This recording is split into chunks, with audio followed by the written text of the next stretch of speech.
All right, today we're diving into a really revolutionary idea from one of psychology's great pioneers, a guy named William James. It's a school of thought called functionalism, and honestly, it completely changed the game in how we think about the very purpose of our own minds. And it all kicks off with this one, simple but incredibly deep question. I mean, think about it. Is your mind just some kind of passive box that holds thoughts and memories? Or is it something more active, something with a real purpose? This is the exact question that set William James on his journey. Now, to really appreciate just how radical James's ideas were, you've got to understand what psychology looked like before he came along. Back in the early days, the main mission was pretty straightforward. Just dissect the mind. Yeah, the dominant way of thinking at the time was something called structuralism, and it basically treated the mind like a machine you could take apart. Psychologists would literally bring people into a lab and try to break down their experiences into the tiniest possible parts. Individual sensations, feelings, images. They were trying to create a map of all the mind's components. And here is the fundamental shift. While all the structuralists were busy asking, okay, what are the mind's parts? William James comes along with a totally different question. What is the mind's purpose? He wasn't so interested in the individual nuts and bolts. He wanted to know what the whole thing does. So this brings us right to the core idea of functionalism. For James, everything happening in our mental world had a purpose, a function. And probably the best way to get this is with a little story. So picture this. You're walking home. It's late, and you decide to take a shortcut down a dark, empty alley. It's quiet, maybe a little too quiet. And then, suddenly, a noise.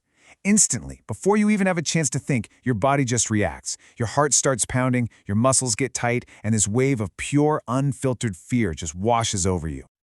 Now, if we were one of those early structuralist psychologists, we'd try to pick this moment apart. We'd ask, okay, what are the components here?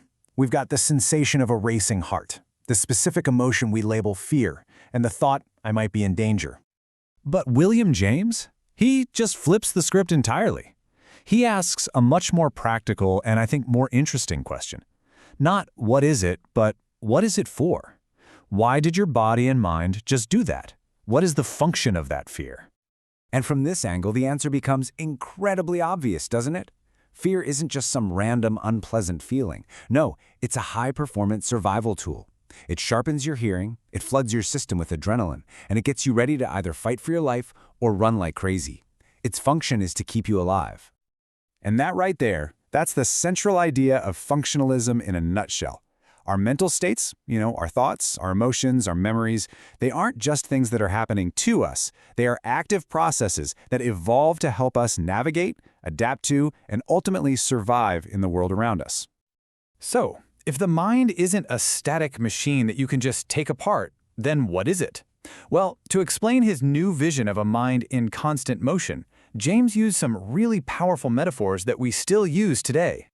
This is maybe his most famous concept. The stream of consciousness. What he argued was that you can never have the exact same thought or feeling twice because you're never in the exact same moment twice. The context is always shifting.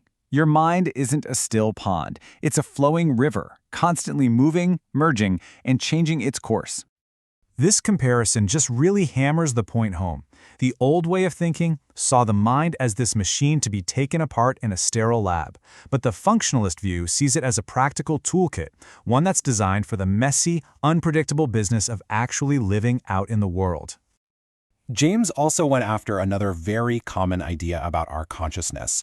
A lot of us tend to think of it as a passive mirror, just sort of reflecting whatever is happening around us. James said that's completely wrong. He argued it's way more active than that. It's much more like a spotlight in a pitch-dark room. You can't see everything at once, right? You have to choose where to point the beam. And that is exactly what your mind is doing every single second. Out of all the millions of things you could be paying attention to, your consciousness is actively selecting what's relevant. It's highlighting what you need for whatever you're doing, whether that's safely crossing the street or trying to solve a tricky problem. It's a tool for focusing on what matters. Okay, so this was all happening over a century ago. Why should we care about functionalism now?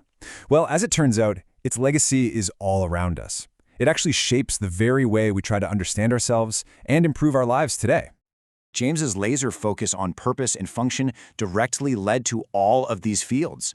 Instead of just asking what the mind is, psychologists started asking how it can be used. How do we learn best? How can we build better habits? How can therapy help people function better in their day-to-day lives? These are all fundamentally functionalist questions. James also gave us a much, much healthier way to think about our own inner world. For centuries, people saw emotion and reason as enemies, right? Logic was the good guy, feelings were the bad guy. James saw it completely differently. He saw them as partners. Think about it like this. Your emotions are kind of like your internal notification system. They pop up to tell you what's important right now. That fear in the alley, that feeling of joy with a friend. Then, reason steps in as the strategist to figure out, okay, what's the best thing to do about this? You absolutely need both to live a full, functional life. So when you zoom out, you start to see that all of your mental processes, the good ones, the bad ones, the really confusing ones, they're all part of this incredibly intricate system. And the primary goal of that whole system is simply to help you navigate the world. And this, right here, might be the most practical, useful takeaway from this entire explainer. The next time you get hit with a really strong emotion, just try shifting your perspective a little. Instead of getting stuck on why you feel it, ask a functionalist question. What is this feeling's purpose? What is it trying to get me to pay attention to? Or what is it trying to get me to do? And we'll just end on that thought. You know, even right now, as you're taking all of this in, your mind is selecting, it's focusing, it's processing. It's not just passively sitting there, it's working for you. So what is your mind trying to do for you, right in this very moment?